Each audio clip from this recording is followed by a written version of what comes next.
We're calling this ReSet. We do it every Tuesday night. And when I say we, I'm the one who's here, but there's other people involved who helped conceive and sort of birth this. ReSet was formed to be a time when we practice calming skills, especially in regards to people in recovery. Recovery from addiction, recovery from trauma. Right now we're all kind of in recovery from dramatic change in the world.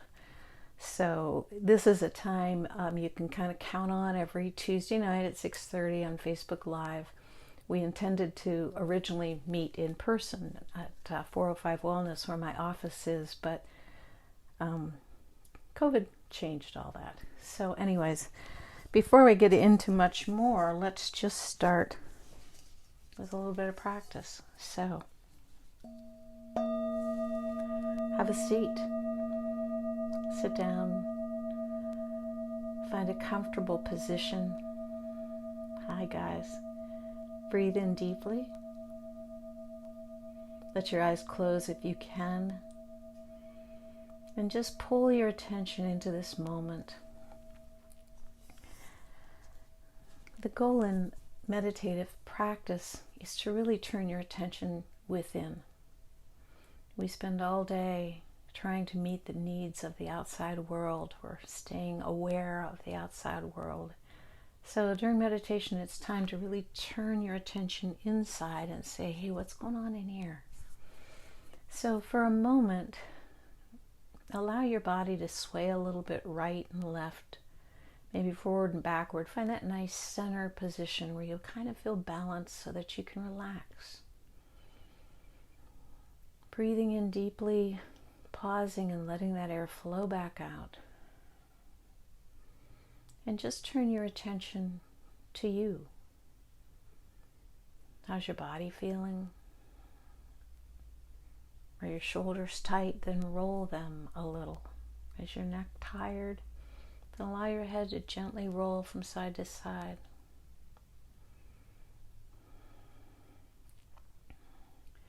With every breath in, you're bringing in fresh oxygen, which helps renew and restore you. And with every exhale, you're letting go of things that you don't need.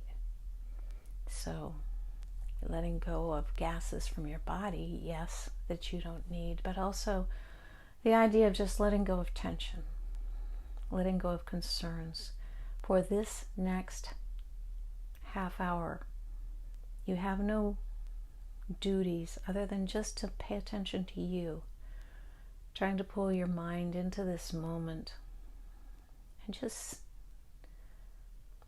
look within and see what you need. We try to keep our attention focused on this moment because this moment is the moment you live in. This is your life. That moment that happened the other day that made you so mad, that's not now. Can't change that shit. And whatever might be coming in the future, many people that I talk to and work with are spending an awful lot of time worrying about stuff that they have absolutely no control over. So turning your attention to this moment, because in this moment we're okay. And you might say, what? We're in the middle of a pandemic. Yeah, but the beauty of mindfulness and meditation is to appreciate what this moment is. This is a peaceful moment.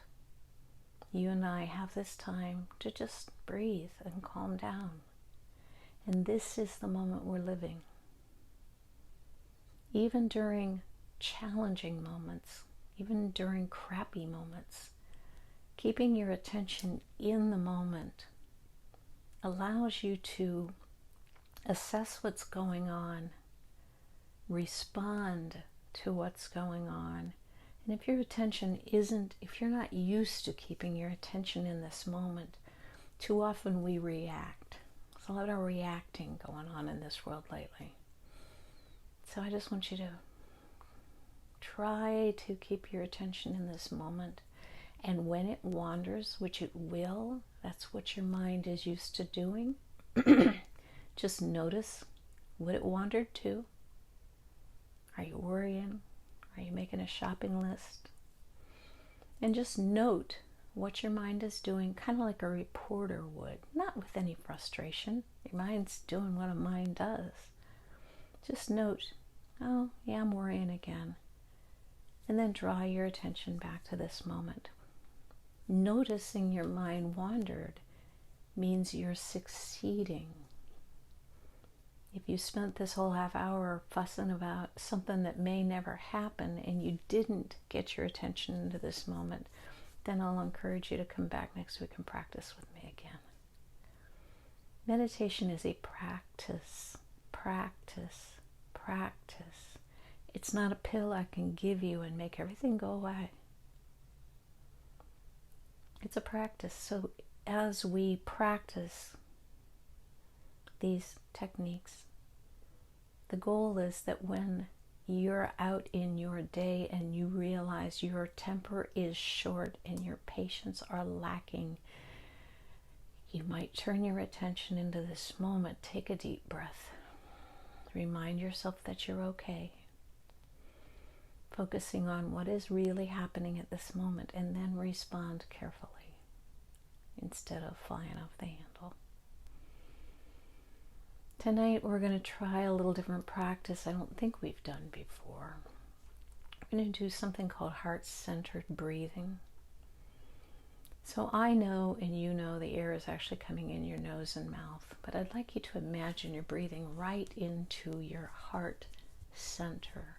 Heart center means that heart area of your body. So I'm not necessarily breathing into my heart, the organ that's pumping blood. I'm breathing into kind of like where your chest, breastbone would be, or is. Breathing in there. Imagine you're breathing right in there.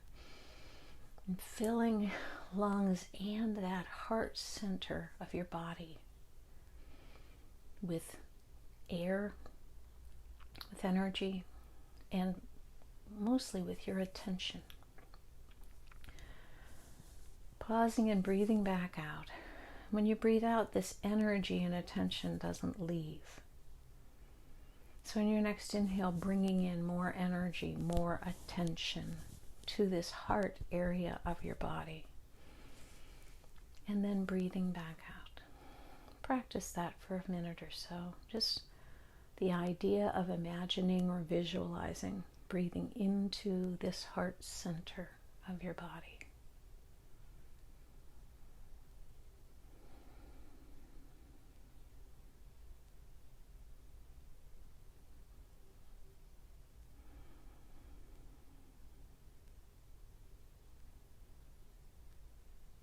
The idea in meditation is to breathe at your normal rate. But if your normal rate is shallow and rapid, you might want to deepen that a little bit. In heart-focused breathing, sometimes it's helpful to imagine breathing into the count of 5 and breathing out to the count of 5. 5 seconds, maybe. Whatever 5 is for you. Breathing in and then breathing out. Our goal here is just to slow the breathing a little and to even things out. Breathing in and breathing out. And you don't have to count, and you don't have to make yourself uncomfortable. I use the idea of the count of 5 to just give you an idea, because if you're only getting 1 1000, 2 1000, that's your inhale. Practice breathing a little more slowly, but don't ever make yourself uncomfortable. If you're struggling to not breathe at your normal pace, you're not going to relax. You're not going to calm. So just practice breathing in and out. Imagining you're breathing that energy, breathing light right into the heart center. I'll explain why later. There's a reason.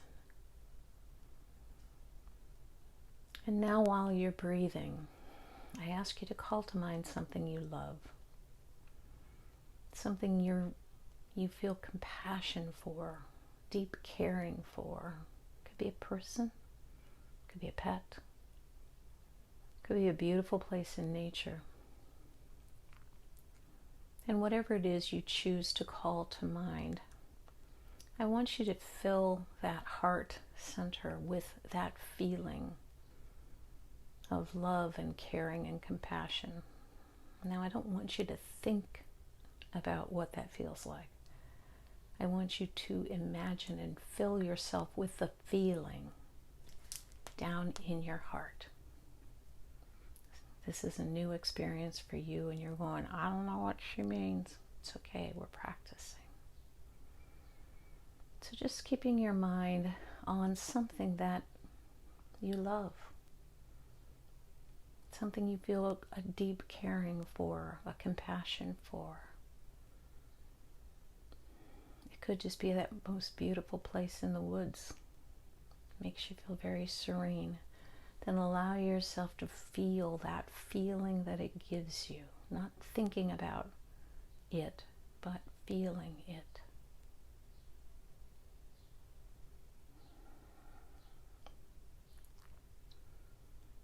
Continuing to breathe in and out.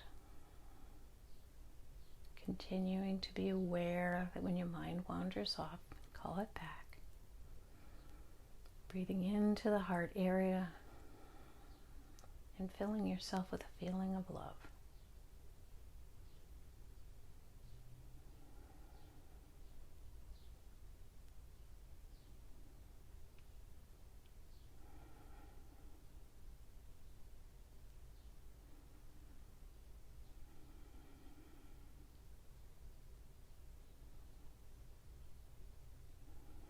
If your mind wanders every 30 seconds or every 3 seconds, please don't feel frustrated.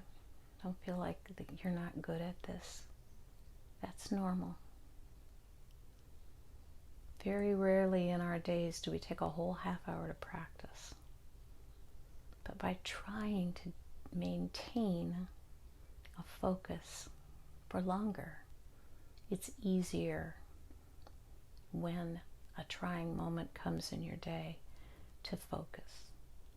Often you only have to focus for a few seconds. But this practice is good experience and it's good for your health.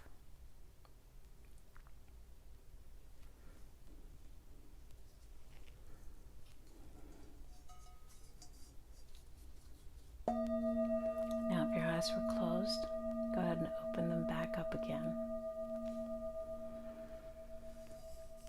Take in one more deep breath with me, breathing in, pausing and letting it out. All right. This heart-centered breathing is a technique I learned from an organization called HeartMath. HeartMath, math, and their website is heartmath.com. I started studying with them in the 90s, and I'm doing a new program with them now. But they have done research for decades on what calming practices, what meditations does to your body's physiology. And I don't know if you read the topic today, but I had said the topic today is self-regulation, and I thought, God, could that sound any more boring? But self-regulation is a lot of what we're doing when we're practicing meditation. I'm trying to regulate my thoughts, and I'm using today, in particular this practice, I'm using a positive emotion to help me do that. HeartMath discovered when they did research, and others have done this research too, that in your nervous system there's a lot more connections from the heart to the brain, from the body's sensors to the brain, than there is from the brain to the body. So if your brain is making you a little wonky, thus we need calming practices, and you're trying to think yourself calm, it's backwards. The more effective way is to adapt techniques so that you're calming your central nervous system, because it will then send the signals to the brain saying, calmer, be calmer, you're safe now. And that's the idea of working with HeartMath. The lecture that I sat through today was called The Key Missing Capacity in Us is Self-Regulation. The failure to self-regulate is key to health and social problems. Meditation we do to calm ourselves, but it's also very important to your health. Meditation calming practices give you a tool so that regardless what's going on in the world around you, you can chill.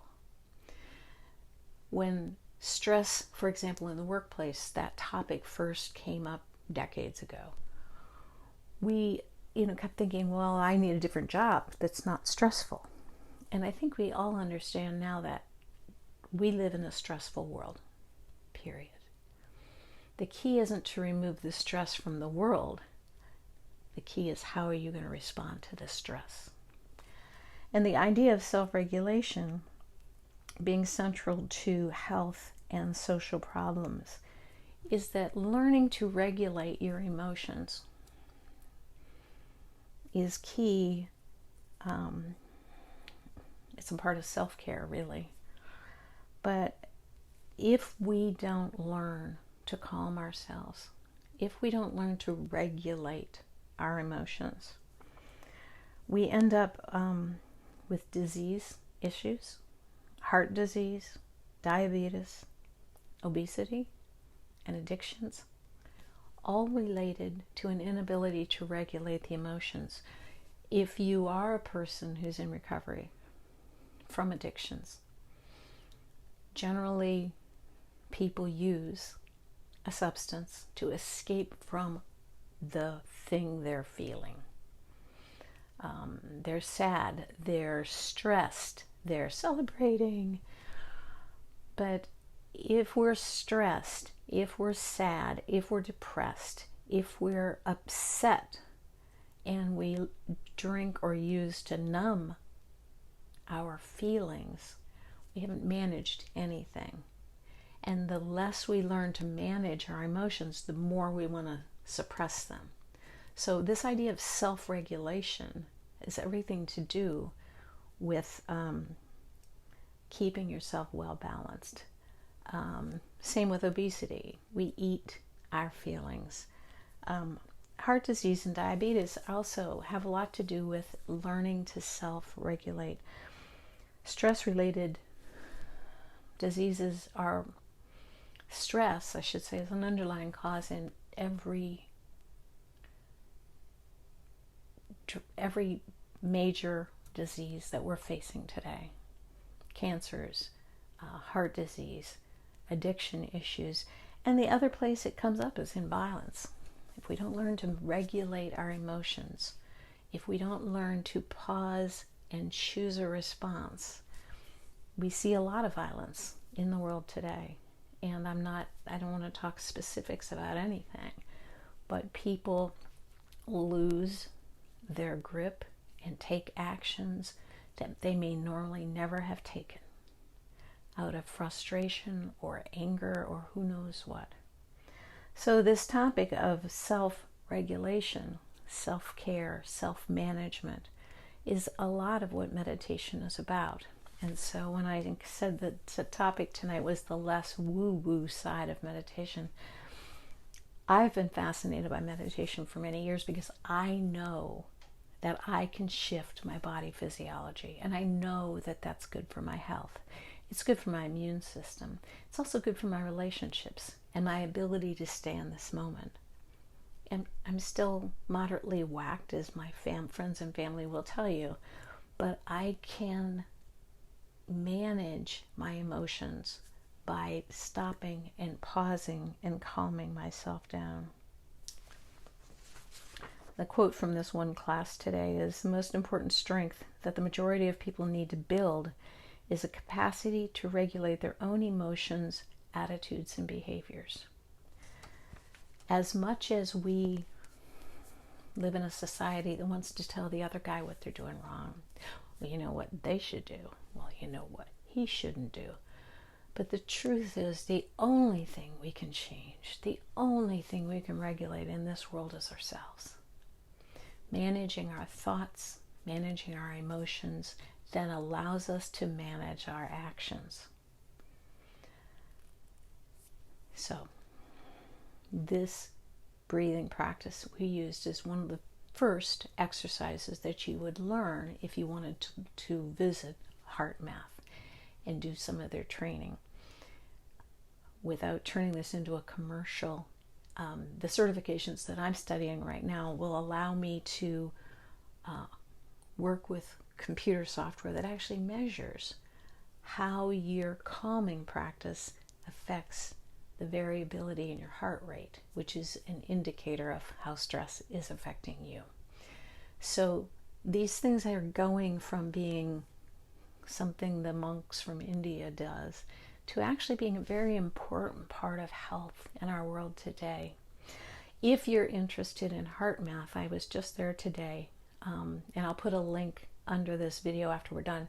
They're offering a free class that it's doable probably in, I don't know, an hour, but they teach you 5, I think, different practices. They're just little breathing exercises and little imagination exercises that you can use that might help your calming practice. And we'll go through some of those in some of the coming weeks, but I just wanted to let you know it's there. It's called the HeartMath Experience, and it's free. So if you're interested in that, check them out, heartmath.com. So we practice calming because if we don't, some of us can't regulate our behavior. If you are in recovery and you are clean, sober, whatever you're trying to get away from doing, the chances of you maintaining this new, so important change you've made in life is magnified dramatically by learning to regulate your emotions. And again, let's go back to that thought of, if I try to think myself calm, I'm not going to do it. But if I use the breath, filling myself with a positive emotion, then I'm sending my brain physiological signals through the nervous system that says, hey, everything's okay. And then the brain will start to settle. So our focus isn't up here. As you know, if you're upset about something and somebody points at you and goes, just calm down, and you think, I've got to calm down, it doesn't help. But a deep breath signals your nervous system that things are okay. This breathing practice of breathing into this heart area, because this is the area in your body where your deeper emotions lie. We can think a whole lot in our head about all kinds of stuff, but deeper emotions, compassion, love, caring, wisdom, doesn't always come from up here. Well, okay, hardly ever comes from up here. It comes from your heart. So turning our focus when we breathe to our heart, and the fact that that area of our body actually is much more powerful energetically, electrically, and as far as connections to your nervous system. How can I get a message to my brain? I can do it by breathing into the heart. So let's spend the last few minutes we have in practice again. So I'm assuming you're still seated. So now that we've talked a little bit about why we would breathe into the heart, let's practice that again. So let your eyes drift closed, breathing steadily in and out at your normal rate, perhaps a little deeper. Maybe just for 1 or 2 sets of inhales and exhales, try counting to 5 or 4 or 6 on the way in, and then see if your exhale can match that inhale. And again, don't struggle with it. It's more like checking in, breathing in and breathing out. And allow your attention to drift down from your busy brain, down, down, down into your heart area. You might even tap on your breastbone to get your attention down there into your torso, into the heart area. And imagine you're breathing into that, filling that heart area with air, life-giving oxygen, but you're also breathing in energy and light.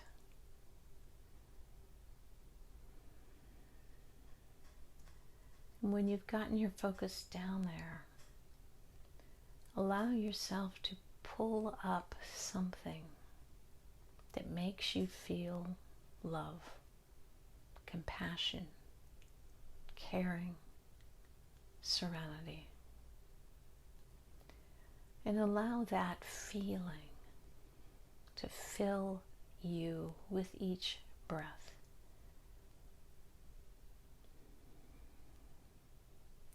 Again, not thinking about how serene those trees make me feel, but reliving that serenity, experiencing that love. When you do this, your nervous system is sending your mind nothing but calm, steady, easy, restful signals that allow it to calm down.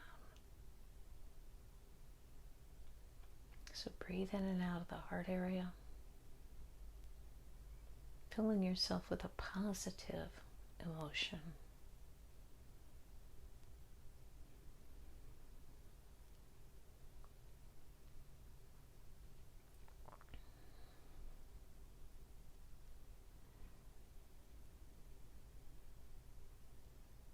And when your mind wanders, as it does, just notice where it wandered to with no frustration. It's doing what it normally does.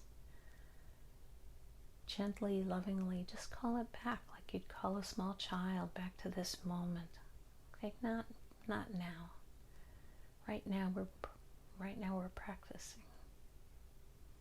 And then get your attention back down into the heart area.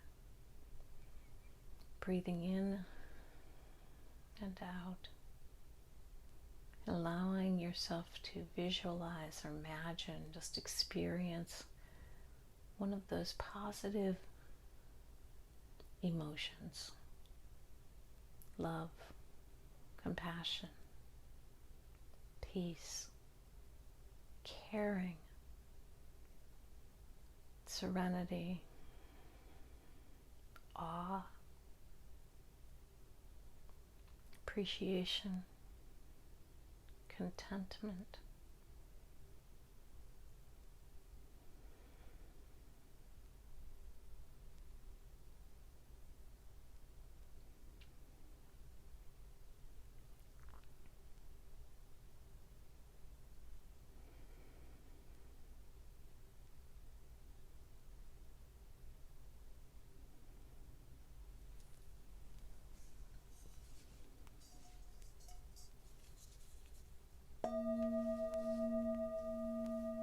And if your eyes were closed, let them open again. The clock is just so insistent. What we did today was experience putting our heart in the driver's seat. And we are so used to, especially in this country, thinking that everything is about the mind. Many of us identify with our mind. We are what goes on up there. And you are not. That's part of you, an important part. But the deeper you, the wiser you, the more chill you, is about Is that 18 inches? South of the mind. So this week, practice when you have a few moments, just taking in some nice, deep, steady breaths, imagining you're pulling the air down here into the heart center, and fill yourself with a loving emotion. And allow that action to send your brain the messages of calm. Thanks for joining me. Until next week, take care of yourselves. Take a moment to breathe, and I'll see you next time. Bye-bye.